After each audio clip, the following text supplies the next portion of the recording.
Olá, gente, sejam todos muito bem-vindos ao vídeo de hoje. O tema do vídeo de hoje é como fazer resumos estratégicos para essa reta final. Que, sério, que seja aquele resumo eficaz, produtivo, que a gente aprenda muito fazendo e também seja muito útil na hora de revisar nas semanas anteriores à prova do Enem. Vamos comigo!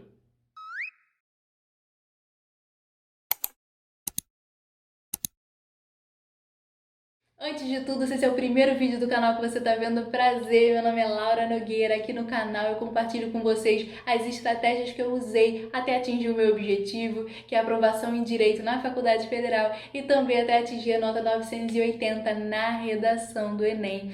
Então, se você já gosta esses assuntos já... E outra coisa também, falo aqui no canal também de dia a dia, rotina na faculdade, como é que é a rotina na faculdade, como são as matérias de Direito, enfim. Se algum desses assuntos já te interessa, se já gosta, te convido a se inscrever aqui no canal e fazer parte da nossa família e já comentar aqui embaixo o vídeo que você quer, os próximos vídeos, que eu sempre faço os vídeos que vocês pedem, tá bom? Vamos logo pro tema do vídeo. Então, gente, um dos pontos mais importantes é, além da organização de como a gente vai fazer esse resumo, antes disso a gente precisa ver qual é o conteúdo desse resumo, como que a gente vai colocar esse conteúdo da forma mais didática possível. E o foco nosso é que realmente seja um resumo de aprendizado, porque às vezes a gente pode sair escrevendo e nem tá prestando muita atenção no que a gente está escrevendo, e por isso a gente vem à primeira estratégia: evite copiar o que está escrito no livro ou copiar exatamente o que o professor está falando no seu resumo. Faça um conteúdo parafraseando, ou seja, explicando para você mesma o que você entendeu. Vou te explicar melhor. Está escrito no livro uma coisa, ou seu professor na videoaula, ou seu professor na aula presencial falou uma coisa, escreve aquilo com as suas palavras. Escreve aquilo da forma que você entendeu e com as suas palavras. Isso é muito importante, porque força a gente a ter um estudo mais ativo. E estudo ativo, em vez do estudo passivo, o estudo ativo ajuda muito na nossa memorização, no nosso aprendizado de qualidade. Então, em vez de você copiar o que está escrito, coloca sinônimos, escreve com as suas palavras, não tem problema. E ainda quando se trata de conteúdo do resumo, coloque exemplos. Não vamos deixar o nosso resumo somente teórico, vamos colocar um exemplo prático de exercício daquilo. Porque quando a gente pegar para revisar, a gente vai ler e às vezes quando a gente... Sabe quando... Vou te explicar. Eu com matemática era assim, gente. Sabe quando você lê o livro, você lê a teoria, eu com matemática, eu com física também, vou confessar. Você lê a teoria, você vai fazer o exercício e tipo... Meu Deus. Achei que eu tivesse entendido, mas na real eu não entendi. Isso melhora e ajuda 99%, resolve 99% das situações quando a gente coloca um exemplo no nosso resumo. Então, você lê, depois na sua revisão, você vai ler o resumo e ali vai estar um exemplo prático de um exercício resolvido por você com a resolução certinha. Outro negócio, até lembrei agora, não botei aqui, mas lembrei agora que é uma dica que eu fazia que me ajudava muito. Colocar embaixo do exemplo o passo a passo. Sabe na resolução da questão? Então, ainda mais quando é uma questão de exatas, eu colocava primeiro passo, fazer isso, segundo passo, fazer aquilo. Então, eu já sabia como era resolver uma questão. Isso também me ajudava no meu repertório de resolução de questão. Então, coloque exemplos no conteúdo do seu resumo, tá bom? Principalmente se tratando de exatas, isso ajuda demais. Agora vamos falar da estrutura de um resumo estratégico. Vamos dizer que eu estou revisando uma matéria para o Enem e eu pego um texto que está com a letrinha bem pequenininha, todo completo, de margem a margem da folha, sabe? Como se fosse uma redação mesmo. A primeira coisa que eu penso é, caramba, como é que eu vou achar esse conceito que eu preciso? Como é que eu vou achar essa parte que eu preciso? Então, gente, vamos evitar isso. E como que a gente evita isso? Não vamos escrever aquele texto todo um completão assim, vamos fazer por tópicos. Então, resumos por tópicos são muito efetivos. Primeiramente, para a gente designar os tópicos ajuda muito a gente no nosso aprendizado do que sair escrevendo de uma vez. Então, quando a gente faz essa separação já é muito útil, mas principalmente para nossa revisão. Os resumos servem para ser revisados depois. Então, quando a gente tem o tópico, gente, a gente bate o olho no tópico e a gente já sabe do que se trata. Isso aqui não tá escrito nada nessa parte, tá, gente? É só um exemplo. A gente bate o olho no tópico. Exemplo ótimo. A gente bate o olho no tópico e a gente já sabe do que aquilo se trata. Outra coisa muito importante, letra muito legível e grande. Então pensa que aquilo é para você ler depois e você tá se explicando para você relembrar e revisar depois. Então uma letra grande, uma letra ajuda na didática, ajuda para você ler aquilo de uma forma mais fluida, mais rápida e conseguir achar a informação que você precisa nesse resumo. Outro ponto muito importante é que o foco é que você chame a sua atenção no resumo para os tópicos mais importantes, para o que é mais importante naquela matéria. E a gente tem várias formas de fazer isso. Primeira forma, eu vou falar pra vocês. Não precisa. Vou até mostrar aqui, peraí. Esse caderno aqui era um caderno de revisão de uma matéria super antiga do direito, então não liga pro conteúdo, é só pra gente ver o exemplo mesmo.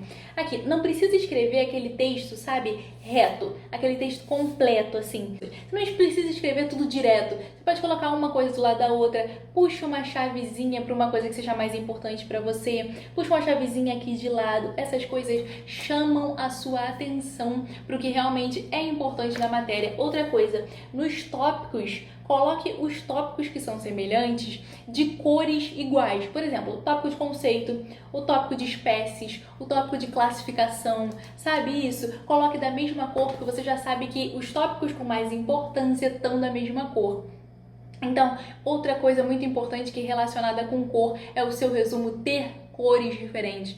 É muito difícil a gente ver um resumo que seja muito didático, com tudo escrito da mesma cor. Então, já que começamos a falar de cor, é muito importante que o seu resumo tenha mais de uma cor. Isso ajuda muito, muito mesmo. Então, escolhe pelo menos uma cor que seja uma cor de maior importância. Então, por exemplo, escolhi vermelho. Eu sei que os pontos chaves e as coisas mais importantes da matéria eu não posso esquecer estão em vermelho. Então, isso já ajuda muito. Laura, não tenho canetinha colorida, canetinha dessa forma, e a gente não precisa. Isso ajuda no visual se você quiser, se você gostar, mas não é necessário.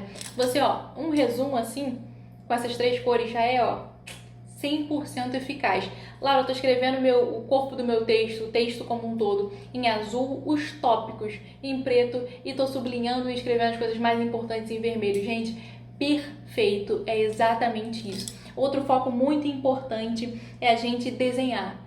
Desenhe fazendo associações. Laura, eu não desenho bem. Tô contigo, eu também não desenho. Meus desenhos são péssimos. Use os desenhos como associação. Então, essa matéria é sobre alguma coisa específica. Então, vamos falar, a gente está falando de botânica em biologia. Desenhe uma árvore, desenhe uma flor, desenhe uma folha. O que precisar, biologia tem muita coisa que a gente utiliza desenho. Em vez de você imprimir e colar, eu sei que fica esteticamente melhor, mas o ato de desenhar aquilo, mesmo que fique horrível, o desenho é teu. Ninguém vai te julgar. Só tá você e você mesmo com o seu caderno, ninguém vai te julgar.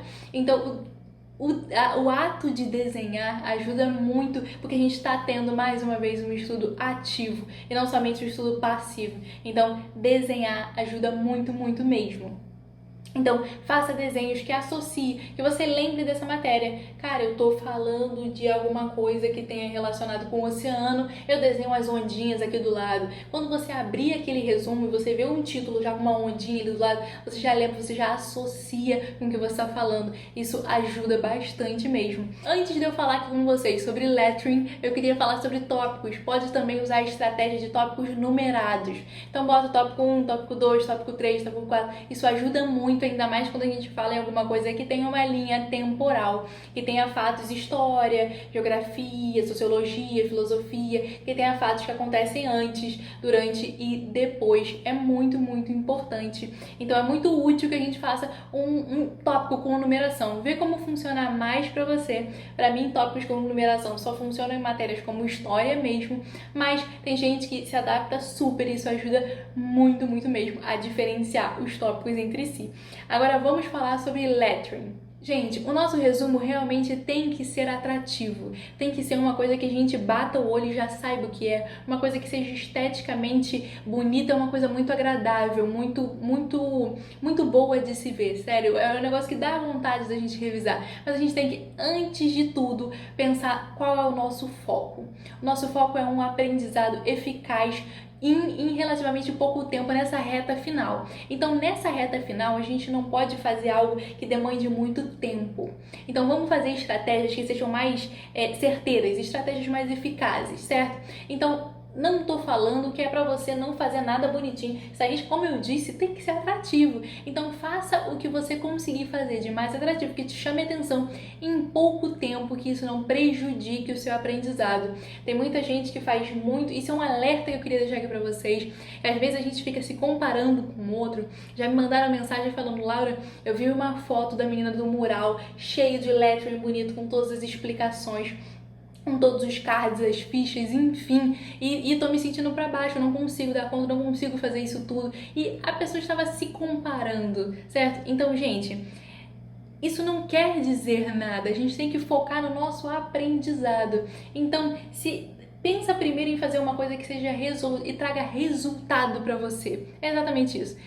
Traga resultado para você e que não te faça perder muito tempo que você poderia, por exemplo, estar fazendo um exercício, certo? Então vamos focar na nossa prioridade. Precisa ser atrativo? Precisa. Precisa estar bonitinho, com uma letra didático, entendível, tudo legível? Sim.